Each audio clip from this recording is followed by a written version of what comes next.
এক মার পবিত্র দুধ পান করলা ছেলেরা 2টা বছর। অতএব বন্ধু, এটা হিসাব করা, এক মা তোমারে 2টা বছর পবিত্র দুধ খাওয়াইছে। এই উদ্দেশ্যে মা দুধ খাওয়াইছিল যে তুমি 16 বছর বয়সে সারাদিন নারী দেখবা, ছবি দেখবা, উলঙ্গ দৃশ্য দেখবে, এই জন্য মায়ের দুধ খাওয়ানো। কি ভাই আমার, বলো ভাই।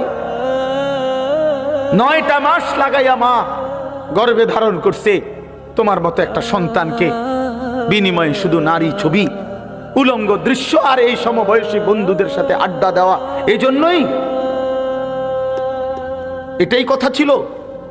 মহান আল্লাহ পাক রব্বুল আলামিন এই পৃথিবীতে আমাদেরকে হায়াত দিয়ে এই উদ্দেশ্য ছিল। এই জন্তু জানোয়ারের জীবন, এই লাওয়ারিসি জীবন।